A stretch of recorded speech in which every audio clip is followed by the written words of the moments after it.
Hello everybody, Nigel here with you, Nigel's Modelling Bench, and here we are back now with part 2 of this build of this lovely little kit. This is the Great War Hobbies Me323 E2 Gigant, however you say it in German, I don't know.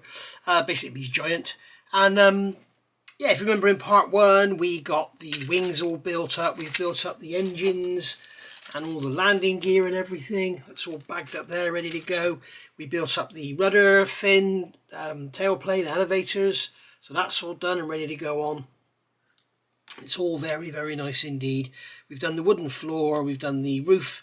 I've also gone round now, we've done the cockpit. You see the lovely little cockpit there with the instrument panel and everything. And I've gone round the sides of the cockpit with a sail colour because it looks like it's canvas, like a creamy coloured canvas. And I've done the bottom with wood grain, just quickly, nothing special, because you can actually, when it's in there, you can look up and see, in there you can see the, when you look up in, you'll see the top. So, and that's going to sort of sit like that in front of there, so it sort of looks quite accurate to have it like that. So that's all done, ready for a wash and everything, once the oil paint's dry. So now we've basically, if you remember when we first started, we didn't have a left-hand fuselage half. Today is Wednesday the 8th of January, 8th of February, sorry, 2023. And look what's turned up from Hannants. Thank you very, very much, Hannants. We have a left-hand fuselage half. I've already gone in and done the ejector pin marks and obviously cut it off its massive sprue, as you can see here. This is how the fuselage halves come on, this huge sprue. They're kind of slide molded beautifully. So very, very nice. Really liking this kit. I will do another Great War Hobby. It's very, very nice. So we have some work to do, some cutting to do, so that, and the fuselage halves fit together. Look at that. I mean, they stay together without being glued. So really good.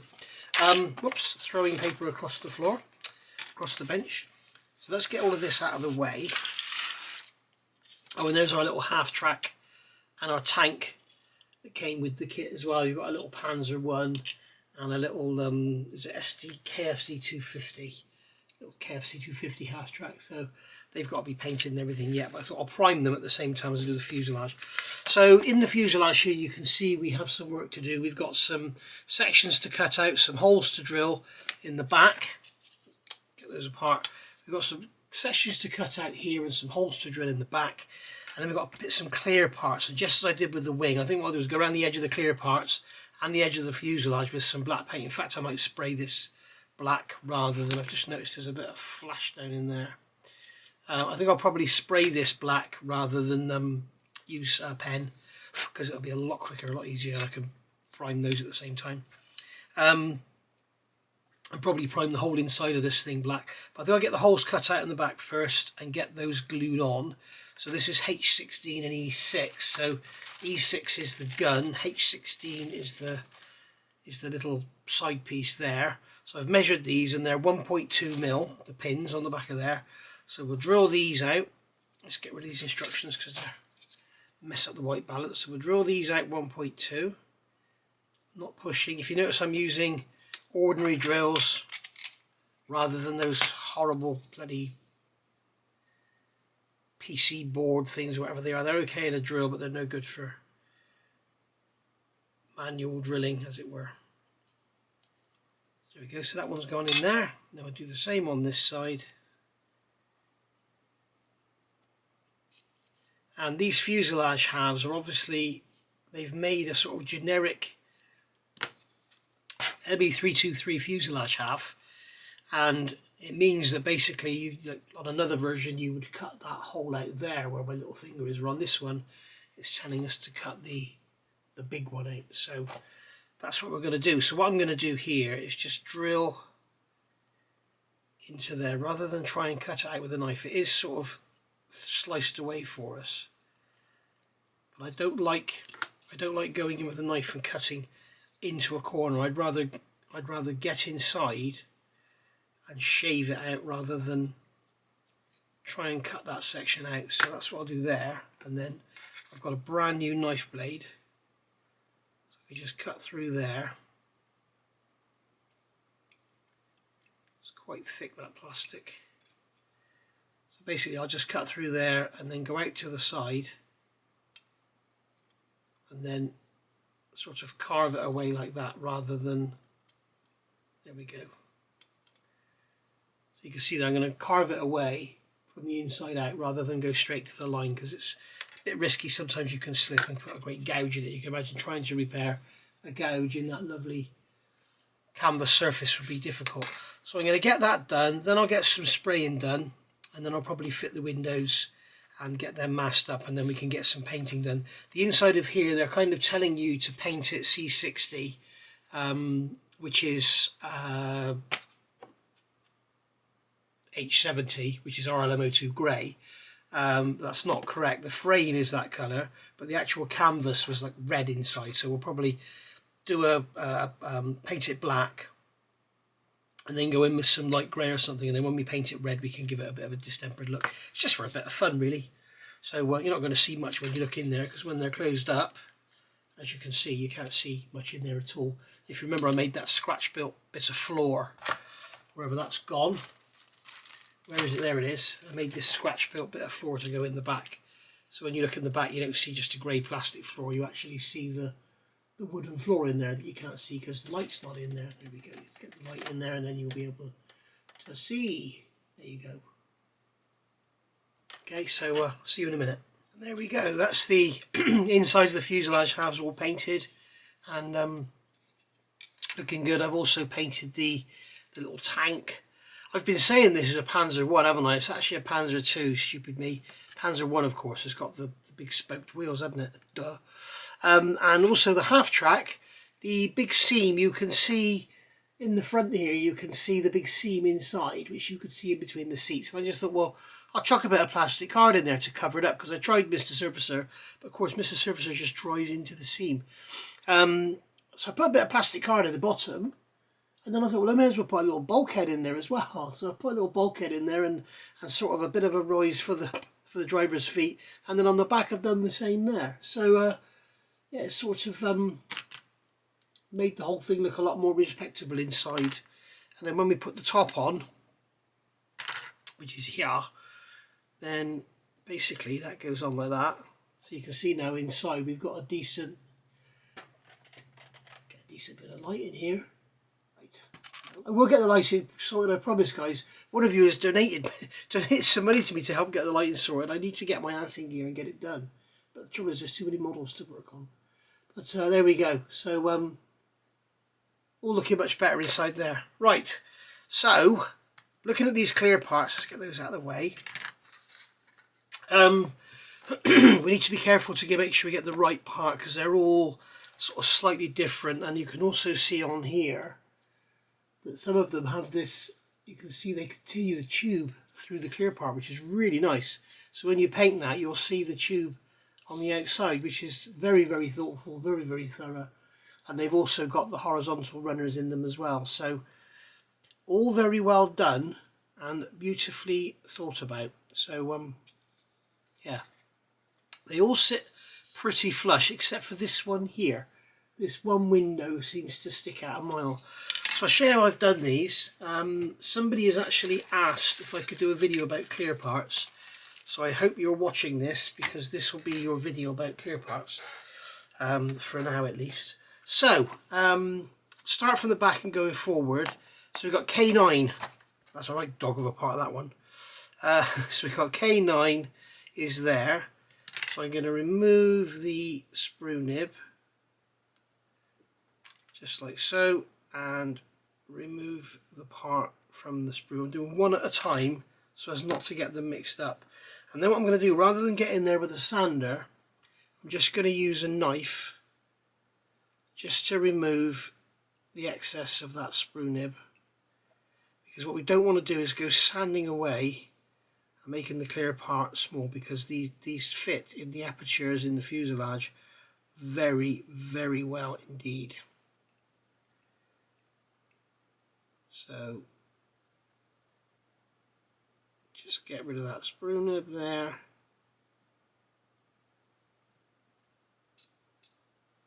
There we are. Right, then put this down. And with a pair of tweezers, we're going to look at it, and you can see on the back don't know if you can see or not. I don't think you can even see the bloody part, can you? But there are horizontal lines running along the part. I can see a bit of sprue nib sticking out as well, which I need to deal with. There are horizontal lines running across the back, and basically we want to make sure that they line up inside. I mean, it's not massively important because, to be honest, you know, anything beyond the first sort of inch inside you're not really going to see very well. But I call it part of the fun of modelling. You know, otherwise why do we do it? So you can see on here that we've got these two horizontal lines and the one, as I'm looking at it here, the bottom one is further up the part. So looking at that there, you can see this aperture, the distance from there to the top and the distance from there to the bottom is not equal. So we're going to turn this over and just test fit it in there.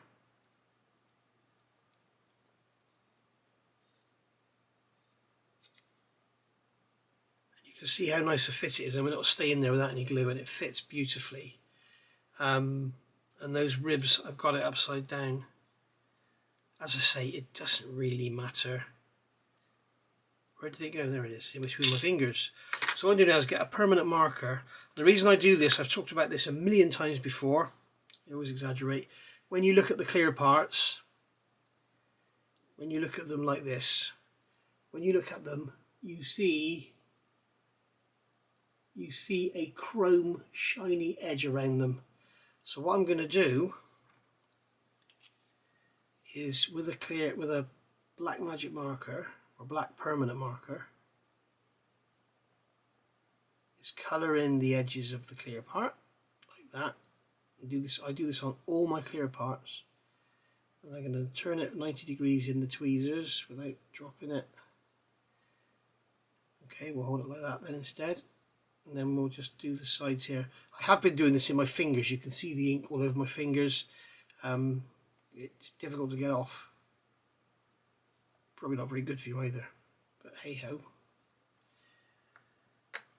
So that can sit on those tweezers, and then let's just put it down. Yeah, I want it to fall face down, and do you think it will? Nope.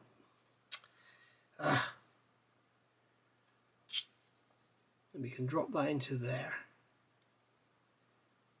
Just look to see if those lines line up. I think they do, and then we can push that in.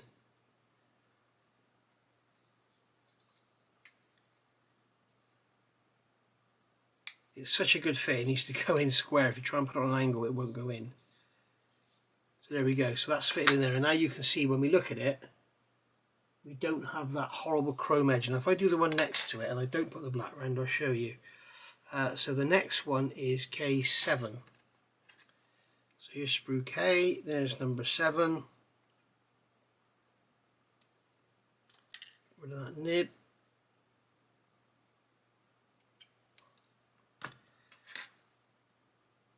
And then just clean up the sprue nib.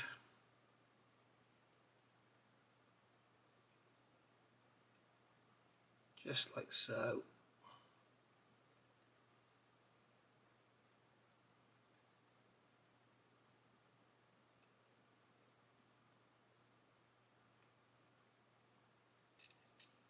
There we go. So we can turn that one over. Pick it up. Drop it in the hole. Give it a push.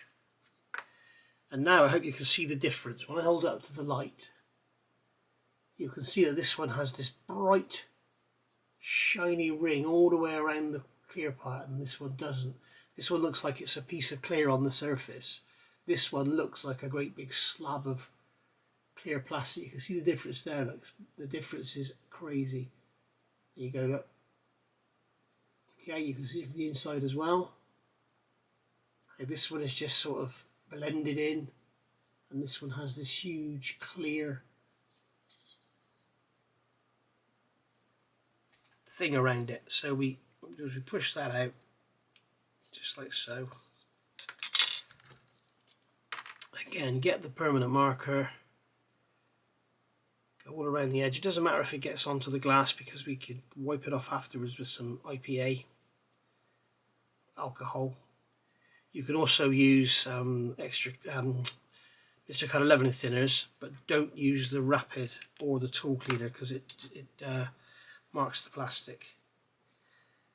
Okay, so we want that to fall upside down, just like so. I can pick that one up and plop it in there.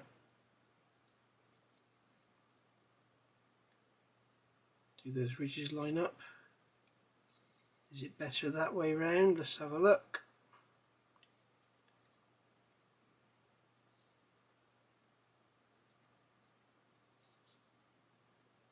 Not quite sure. It doesn't, as I said, it doesn't really matter. And now you can see the huge difference. We don't now have that big chrome ring around there. In fact, I'm going to do it again because what I've done is put it in too quickly.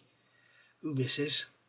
And what it's done, it's rubbed the ink off, I believe. So yeah, we've got, you can see we've got exposed clear plastic on here. So you get the idea. We just go round with a magic marker, with a permanent marker, and that's that. So I'll let that dry and then we'll pop it in. And there we go. I've also done that one above there.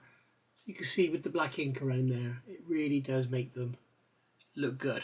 So what we'll do now, we will carry on and get the rest in, and then I'll show you how I go about gluing them in. Right, so that's all those clear parts fitted in there now. So I think what I'm going to do is zoom you in. We'll bring you in a bit closer. You can see what I'm doing. There we go. That's as far as I can come in without moving the camera. Right, so I've got my Tamiya extra thin quick setting. I'm using the quick setting purely because the brush is nicer. So I've got all these parts now fitted and they're all sort of nice and flush. You can see on there. So basically on the back of these parts they have a flange top and bottom. There is no flange left and right. Okay, they're all flange top and bottom. So what I can do is come up from the bottom and down from the top and let the glue go in. So if we concentrate on this one here, okay, so what I'll do is I'll get my extra thin quick setting and I'm just going to, with the brush, I'm just going to come along and I'm not going to try and put the glue into the joint. What I'm going to do is touch the side of the fuselage and let the brush run over and you will see the glue rush around. So touch the side of the fuselage and then come over to it and you can see the glue go. Alright, we'll do it again on the one below it. Touch the fuselage and then let the glue run around. And if you don't hang around too long on the fuselage, you won't make any marks in it. Okay. Just show you on this one. Come on with the brush onto the side and then let it touch the clear part. And that way you're not putting any glue marks onto the clear part. Alright, I'm going to come in from the top here. Okay, I hope you can see that running around. So now I know those parts are glued in there solid. The biggest thing is do not touch them. Okay, if you touch them, the glue will capillary out underneath your finger. If you need to adjust them, leave them for 5 minutes, let the glue gel, and then you're safe to touch them. But don't touch them when they're still wet. So come along here, touch the side of the fuselage, and just let the brush run over. As you can see, I'll do it again here. Oops, there's a rib there. Okay. I'll do the same up here because that rib is in the way. There we are. And then on the smaller ones here, we can come in from the bottom. You can watch the glue chase around. Same on this one here. And then this one here at the front. And this one here. And that is basically it. Just going to put another drop in the top of that one. So you can see now we've got those clear parts. Whoops. You can see we've got those clear parts glued in and there is no glue mess anywhere. So we'll zoom back out. We'll come back out. Here we go. Coming out. And we can have a good close look at them. Just like so. You can see there's no glue marks on the outside. There's no glue marks on the inside. Okay, so that's how I do my clear parts. Now, a lot of people say you should use like this stuff here, crystal clear, which is all well and good. There's all sorts of different clear glues you can get. There's this one here, Transfer Fix 6K. I don't like this one very much. It's very, very thick. The problem with all those glues is there is no weld action going on. They're just gluing the parts on. So you don't get a really solid, like, seamless joint like you will with this. Okay? So if you could imagine trying to glue a wing on with white glue and then trying to deal with the seam, it would be a nightmare. Whereas, and it's the same here, if you've seen my Hurricane bead, you'll see when I fit the canopy or the windscreen, just glue it in with hot glue and then you can blend it all in rather than messing around afterwards. But there we can see that is completely and utterly glued in. I am going to put another drop on this front one here, coming in from the side, and just touch. You can see the glue running around. Okay, so there we go, that's that in place. Right, as I say, we'll leave them alone for at least 10 minutes, and if we need to reposition any, then we can. But that's looking good. Okay, this is 2 days later, maybe even 3 days later now. We've had a bit of a disaster. If you remember when I did the wings, that's right, it's not glued together, you haven't missed anything. When I did the wings, I put the clear parts in, and then I used Mr. Surfacer Black around them to seal up any gaps, and then sanded them back and put some more in and sanded them back, and everything was absolutely fine. So when I looked at these windows, if you sort of looked along the fuselage like this, you could see that they were all sort of sticking out by different amounts. Now, I can't find any photographs that show me properly, and maybe if you know the answer to this question, maybe you could comment below.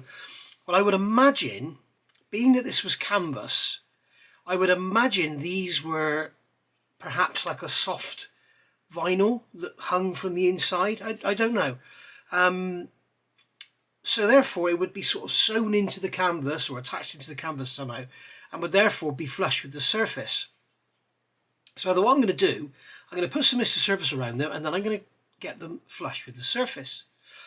So I put some black Mr. Surface around the outside and on the inside. Let me take this apart so you can see we've got Mr. Surface on the inside. And what happened, which I can't believe, because these clear parts came from the same sprue as the clear parts on the wing, and the bottle of black Mr. Surfacer is the same bottle that I used on the wing, but it absolutely destroyed these clear parts. The surface was wrinkled up and they were all soft. It was like I'd painted neat glue over them. They absolutely ate into it. So then I had to go back. So I had to scrape back and everything and get these windows back flush. So obviously doing all that was difficult to get a nice finish back on them, especially on the inside without sanding. So you can see what I've done here on the inside. I have got them got rid of the rough finish, and then I've brushed on some Tamiya X22, which is an acrylic clear lacquer, and it's not hot, it's not going to damage them. So that's got a kind of shine back. And on the outside, what I've done is polished them back, sanded them all back flush. So as you can see there, everything's flush.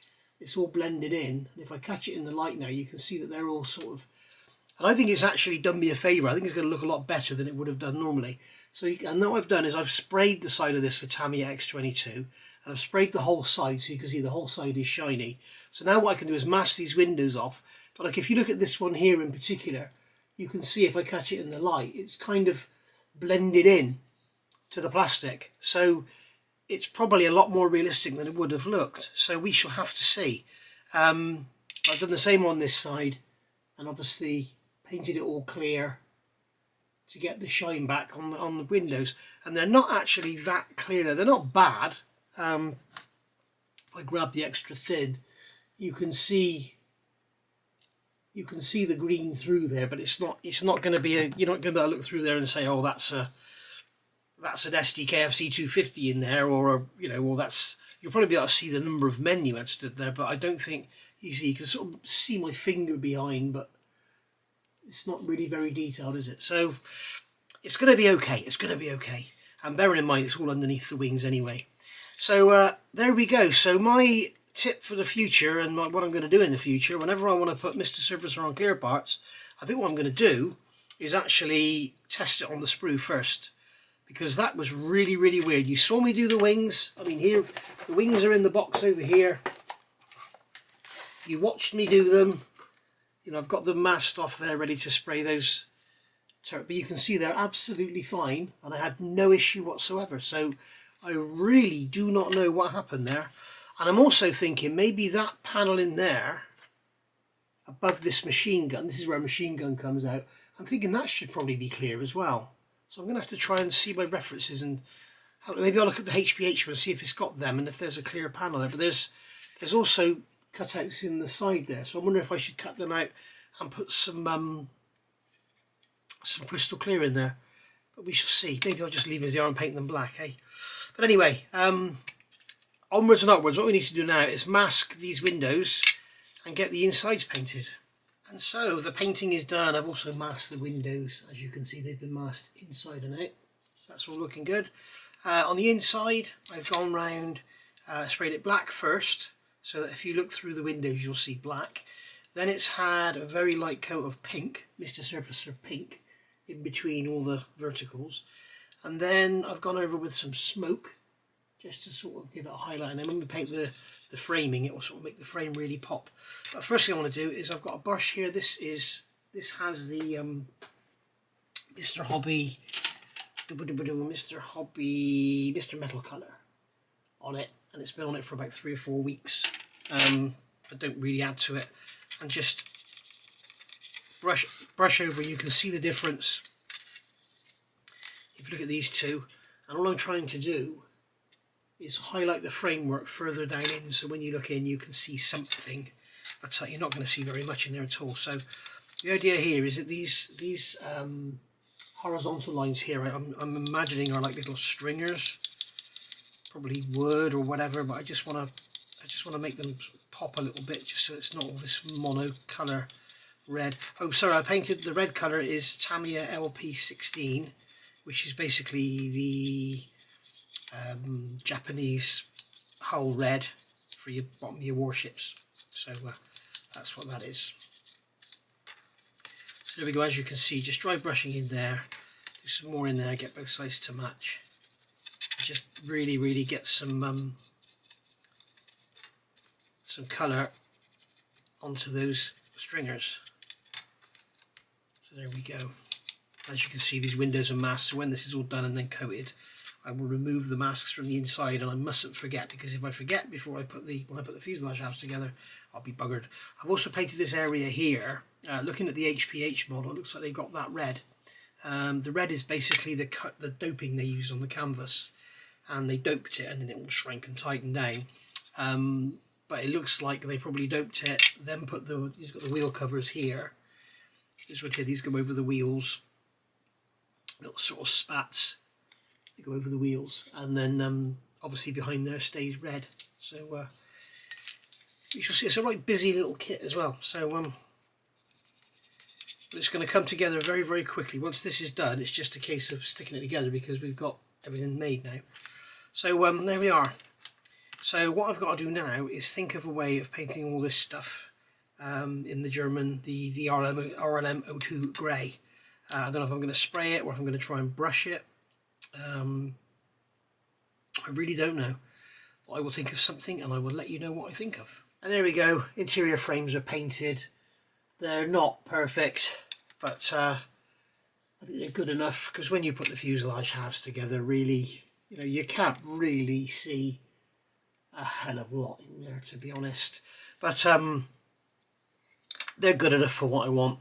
So I've got to get in now, remove all the masks, and then we're going to get the wooden floors in, get the fuselage halves glued together, and get the seams sorted. So I'll get that done, and then once that's done, I'll come back. It tells you in the instructions to fit this frame here around the interior. I'm sure I can get that in afterwards, so I'll do a couple of test fits and see if I can get it in after, rather than have it in there while I want to deal with the seams and everything. And there's also these little pieces that go in the sides. These are like the hinges for the doors. and I can't quite make out, but if you don't glue them, I'm wondering if you can actually have the doors movable. I don't know, we shall see, we shall find out. I've got a little bit of RLM O2 spraying to be going on with those bits and pieces. I've also got to repaint the back of the cockpit here, because I brush painted it and it looked a bloody mess. Because Mr. Hobby Paint is not the best for brush painting in large areas. It's great for doing details and stuff like this, but it does sort of dry out quite quickly on the brush. So I'm going to get in and out of the tweezers, get that masking off, and then we're going to do some dry fitting and see if all that will go in afterwards, and if it will, we get the fuselage halves glued together, and then we can leave it for a few hours, let the seam go off, and deal with the seam. So I'll see you for that in a few hours, a few seconds for you. Right, so there we are together. Mr. Surfacer down here, and I put some super glue down here, and then you can see I put some filler. The reason being, this area here from the moulding is kind of, it's concave. It's kind of flat across the front, but then it sinks down around here, so you can see the fillers in there to take care of that. So that's all fine. That's just Tamiya filler I've used in there, sanded it all out. It's quite a few hours later. Lots of dust, lots of mess. That's why the dirty mat's out. So still got a bit, you can see I've still got a bit of a line visible in there. I don't know if you can see it in the light, so we're going to have to deal with that, get some more Mr. Surfacer in there. But I'm also thinking, while I'm getting everything covered in dust and filth, I think we'll get these wings on, because we're obviously going to have to do some work around these wing roots. I mean, they fit very, very nicely, as you can see, but we're going to have to at least get some Mr. Surfacer in there and a cotton bud. The other thing is, if you go to the instructions, when it comes to the wings, they tell you to build them up and fit the flaps, the ailerons and everything, which you can see all go on these little actuators and pivots and everything. I don't want to do that as a separate wing, because when it goes on, it has to line up here with the trailing edge, and if you get them out, it's going to look really odd. So I'd rather, and also if you get them on the outer wing and they're out, so I'd rather get the wings on first, get the wings built up, and then add them, so I can get them all lined up with the fuselage, and then in turn lined up with each other. So I'm going to go on now and get these wings glued on. Something I'm tempted to do is just scrape away, because you can see you've got this contact area here all the way around the outside, but there's also a contact area there in the middle, and I'm just sort of concerned that it's against that. So I'm going to just take away just some plastic from that without touching the outside. Especially when I do the ends, because that's where the seam is on the wing, and that might give us a lot more positive. Yeah, you can see straight away we've got a much more positive location up, because it's up against the outside now, rather than pushing on that central piece. So I feel that's probably right where we want to be. Look at that, it's now on perfect. So we'll do that on both sides and get the wings glued on. And there we go. After a lot of work, those seams sorted. So we've got the wings glued on, and we've got all the seams sorted. So you can see now it's all nicely done. The leading edges are all lovely. We've got this level across here. Lots and lots of sanding, a little bit of Mr. Surfacer, and we got there in the end. So happy with that. The underneath is looking good. This sort of transition from the ribbing into the flat is I'm happy with that.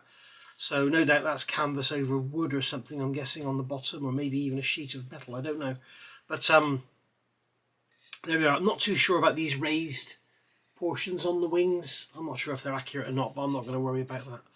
But yeah, little bit untidy there in the corners, but I mean it's not really going to notice once it's got a coat of paint on it, and some camouflage and that. I'm going to have to redo that red again, because it's all been covered in primer. But we went around the bottom with some Mr. Surfacer, and then cotton bud with leveling thinners. Top was all sanding. So there we go. So we've got the seam there's no seam in the fuselage, there's no seam down here. It's all nice and flat down there. And as we can see, when we take the masking tape off, we have rip those masks off for those windows. This is just the cheap masking tape, and we can pull that foam out of there, and there you go. You can see we've got the interior still looking good, all the wood and everything in there. And then when we pop the cockpit in, you're going to see that bit of wood down in there that the gunner stands on. So and if you remember, we painted the frame We've got the frame painted inside there as well, so you can see that there. If I bring the light down to it, you can see down in there, and all the framework in the sides as well. So happy with how it's coming out. So onwards and upwards, as they say. And we're back. So here we have the outer wings glued on now. I've basically, what I've done with these, I've sort of left the join, because I understand it's a separate wing panel that went on, and just gone over Mr. Surfacer and a cotton bud, just to sort of leave the seam line there, as it were. So I may do a little bit of gentle sanding on there just to sort of blend it out a bit, but as for now, that's how it looks. I'm happy with that. So we've now got the wings on. Let's start looking at these flaps and ailerons and stuff. And as you can see, as I said earlier, they're telling you in the instructions to get all this together. I would recommend not putting these on, or at least don't put the propellers on, because they're going to get broken off. And also I'm putting the flaps and ailerons and everything on now to make sure they line up, because basically, if we look at this side, it's this one I want, isn't it? What we could find out, if we do it on the wing, we could find that we end up with that sort of thing, or that sort of thing, exaggerated.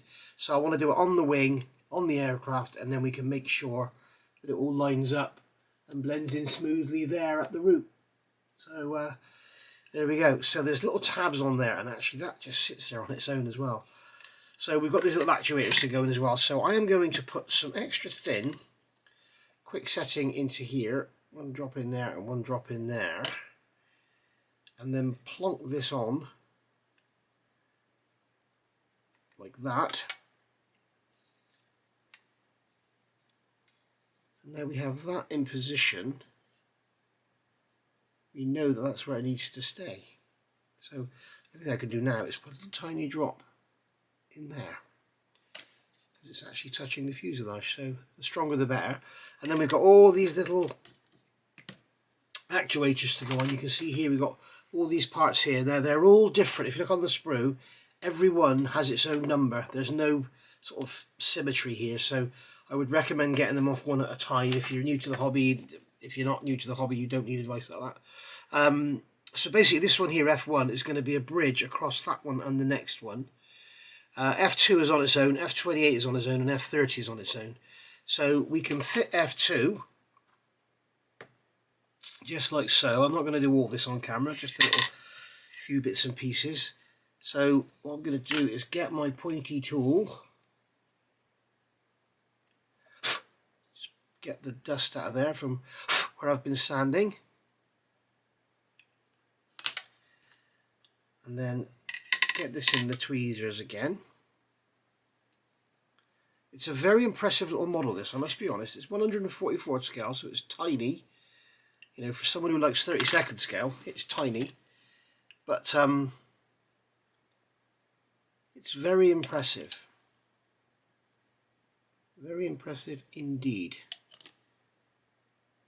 There we go. So that's gone in there. We'll make sure it's vertical. So that's the first one. And then this one here is going to be F28. So, do you know what? I thought there were tiny pins on these, and I sanded them off. I wasn't sure if it was sprue nibs or pin, but they were tiny pins. But they were absolutely tiny, so that's going to go on like that, I'm guessing. Okay, so what we're going to do is put a drop of extra thin in that slot there,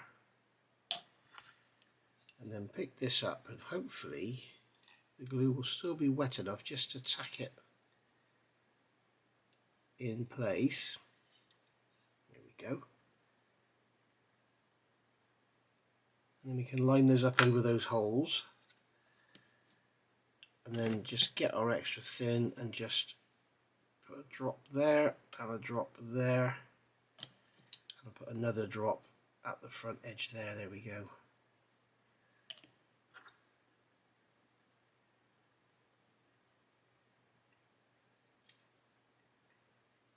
And there we are, and we can see now, I'm holding that down, and we can see that if I put this on the wing, I would now have a problem, because that would have pulled it down. Put a drop of extra thin quick setting in there, and hopefully I can hold it in place, because it's certainly not strong enough to have a clamp or anything on it. That quick setting is absolutely amazing stuff. Look at that, it's held it in a few seconds. So there we go. And then the next one is this one here. I'm just going to dry fit it, make sure I get the right way round. You can see they've got a bit of a twist to them. So be sure to hold that up like that. As we can see, that fits in there beautifully, so I should be able to get a drop of, I'll use the quick setting again because it is the best for this. Just touch that in there. Make sure they're lined up over the holes, which they are. And then drop in there and a drop in there, job done. Make sure it's vertical. This for 144 scale. This is absolutely wonderful detail in that. I mean, look at it. It's going to look awesome. Once it's painted and it's got some streaks and stuff on it, it's going to look amazing. On this one, the exhausts are actually underneath the wing, so we should get some nice dirty marks under here. If I decide to weather it, that is. I think I probably will.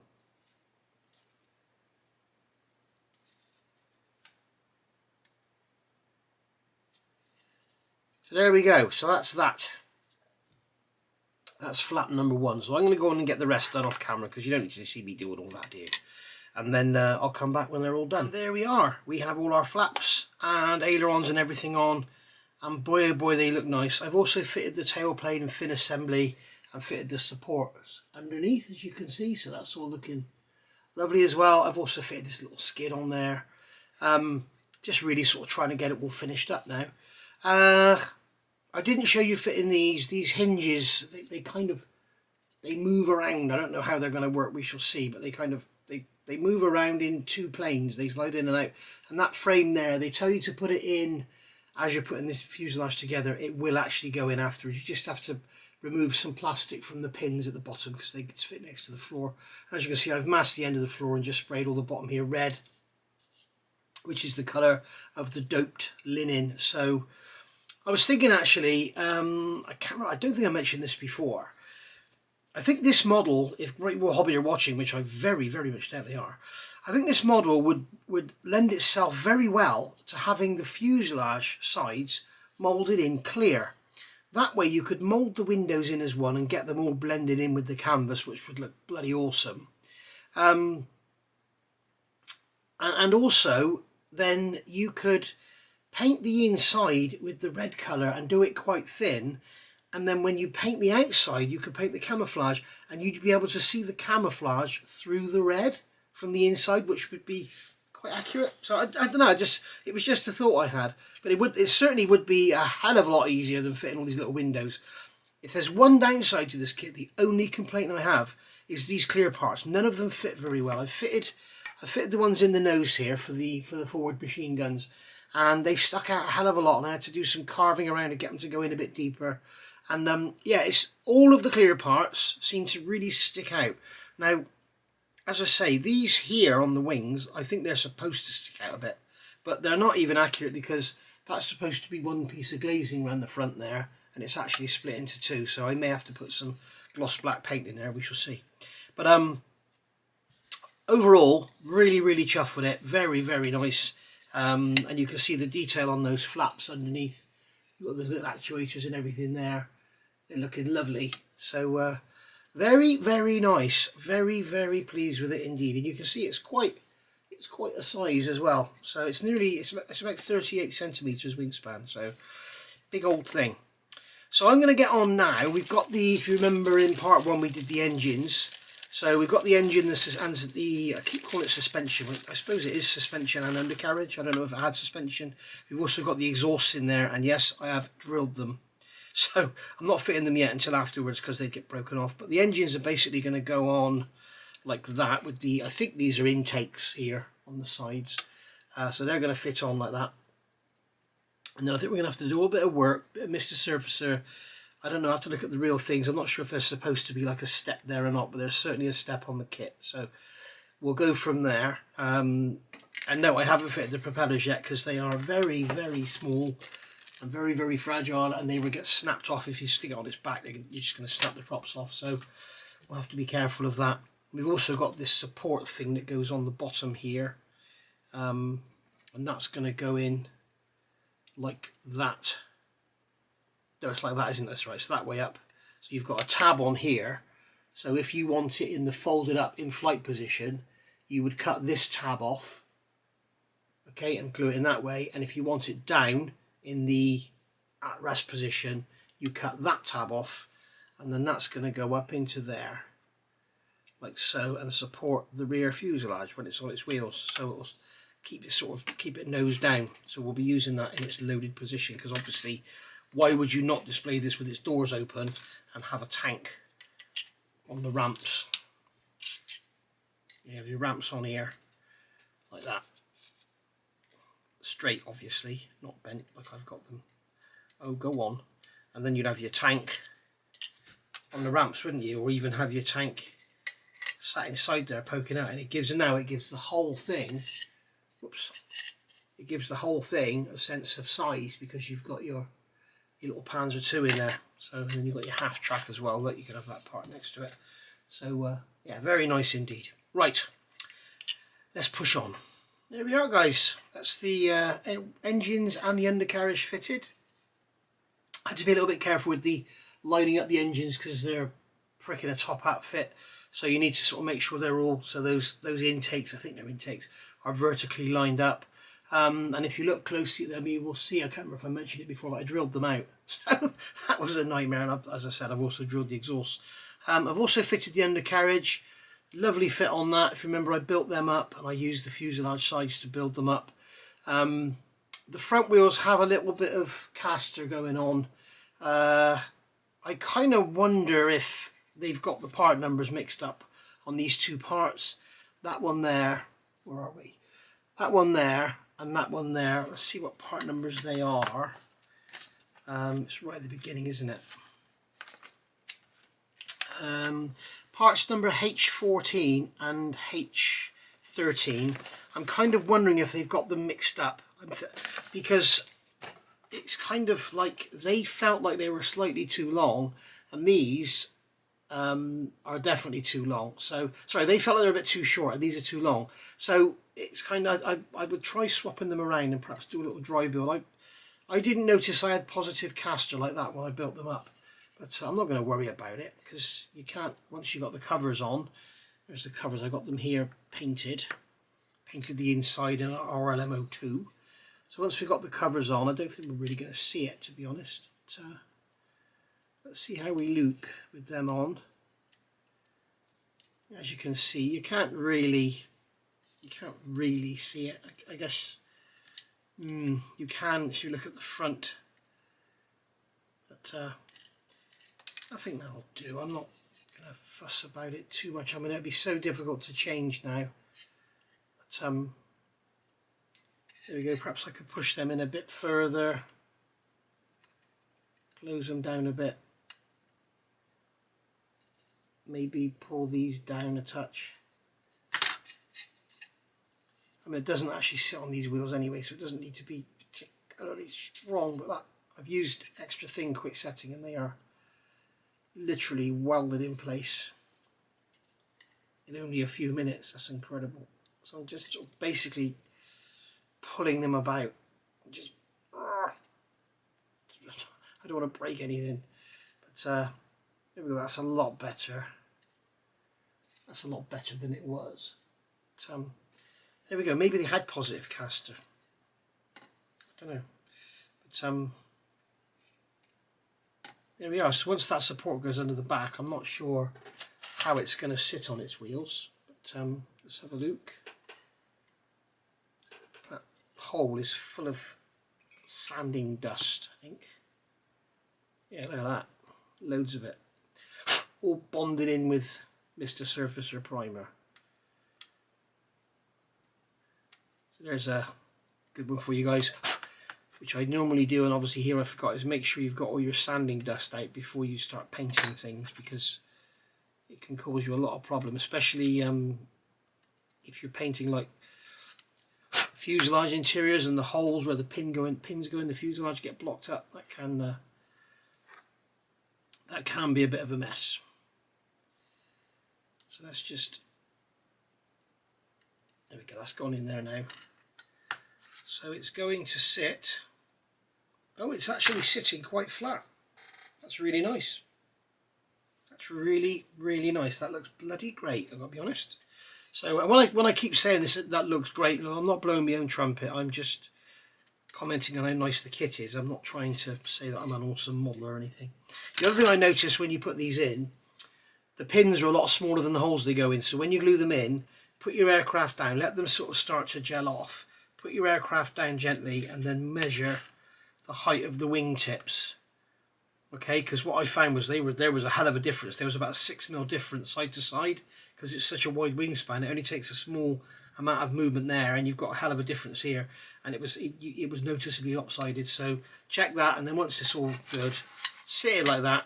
I would leave it overnight. That's what I'm going to do, and let the glue set really hard, and then go for there. In fact, because I used extra thin quick setting, I am now going to come along with some ordinary extra thin and let that get in there, because I personally believe, I personally believe that the extra thin quick setting does not give a stronger bond as the ordinary extra thin. So that's worth remembering. There we go. I really don't know what to do about those front wheels. I don't like the way they're sitting. So I'll have a look at that in a minute, I think, and I'll let you know what I did. Right, here we go, back again. This is going on for days. So we've got the mudguards, wheel arches, whatever you want to call them, on there, as you can see, and they're held down with these clamps. Everybody keeps asking me. I know you're going to ask. These are called Rebel clamps. They come from a company called Rebel Hobby in Sweden. Okay. Right, so I did a review of them back a couple of years ago when I first got them. So they needed clamping because they sort of, these were kind of moulded straight almost, and the fuselage has a bit of a turn into it. So I've kind of clamped them in place while they set. So hopefully when I remove the clamps, they will stay there. Yes, they have. You can see that I clamped them and then I glued them from inside. Don't forget, guys, if you're new to the hobby, clamp then glue on something like this. If you glue it and then you clamp it, you'll get glue and plastic oozing out of the seam in there, right in there, and it'll look a bloody mess. So clamp it, get it all positioned nicely, and then you can see in there where I've touched the glue in, you can see there's a mark in the paint. It's all going to get covered in mud anyway. So there we go. So we now have an aircraft that rolls around on its wheels, and it's got mud guards as well. I've also been doing some work. Here I am unprepared. I should have opened the box before I came on. I've also done some work with the front doors. Where are they? Here they are. And we've got the glazing there. I think I already showed you this, didn't I? I had to do a lot of work on that. And I'm still working on them with the Mr. Surfacer. There are two glazed panels that go in the bottom here. And for some reason they're blanked off on the inside. Photographs I've seen of the aircraft with those in, I can't see if they're windows or lights or what they are. So I'm tempted to kind of put them in and then fill them, because a lot of the aircraft you see don't actually have them. You can see here they're showing it on there as a window. You can see it there as well. You can see they're showing it as a glazed window. But I don't know. Another thing I noticed today, I didn't put the machine guns in the inside. So we'll have to cut the barrels off and just stick them in on those bits there. Obviously I didn't want them because they would have got snapped off about 1 million times by now. But I'm really pleased that wheels around nicely. So and we can see these doors are going to fit on here lovely. Obviously I'm not having them closed, I'm having them open. But they're going to fit in there with the hinges. Something else I've noticed in the instructions, on the front here, they're showing them as like a light grey, and those frames there are painted in like a light grey colour. They also tell you in the instructions to paint those C60, which is C60 I believe is RLMO2. Yes it is. But if you look at photographs of the real thing, it looks like the whole internal door frame structure, everything is painted in the dark green, which is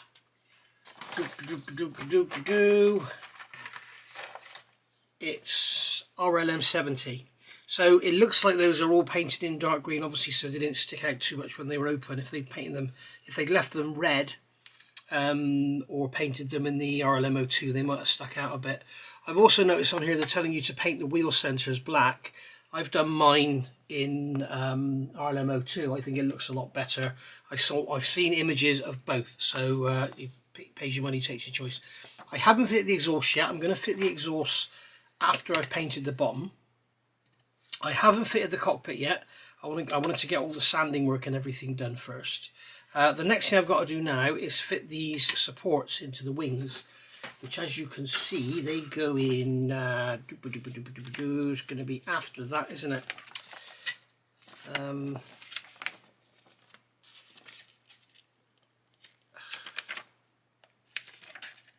Oh, it's there. It's there. So we're going to put these supports in. So they go through holes in there in the fenders, wheel mud guards, whatever. So they're going to go in there. I'm not going to put the antenna on the top yet because obviously they're going to get snapped off.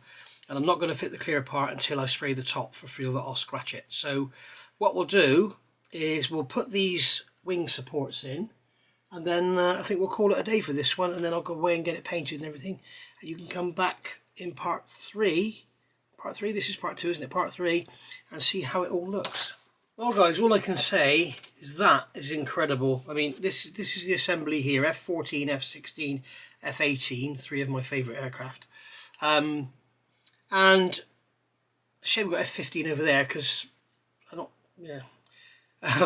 So we've got F-14, F-16, F-18, and they are literally placed in position, and they're just sitting there. You know, I mean, this kit fits together so well. I'm definitely going to be doing another Great War Hobby kit. I quite fancy the FW189, I must be honest, because I do love that aircraft. I've got the HPH 1/32 scale one to do, which I really must do. But I cannot believe how well this is all fitting together. It's just unbelievably good.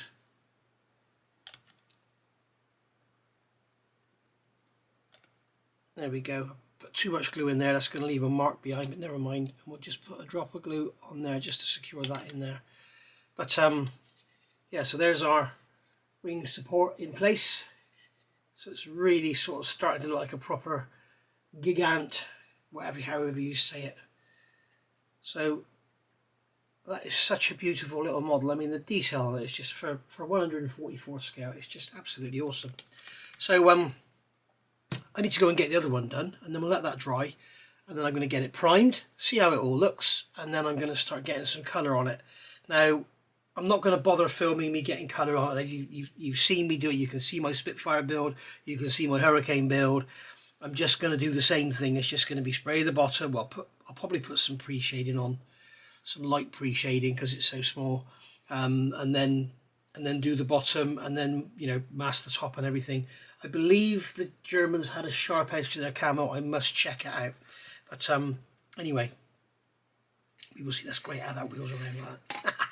So yeah, we will see how it all comes out, and I will see you back for part 3, and that'll just basically be finishing it up, and you know, like fitting the doors and fitting the glazing and bits and pieces like that. As I said, I don't want to put the glazing on now because I don't want to scratch it while it's all upside down and everything, and I may have some sanding to do, and I don't want to get dust in there. So I will see you all for part 3 soon. Thank you for watching, and bye for now.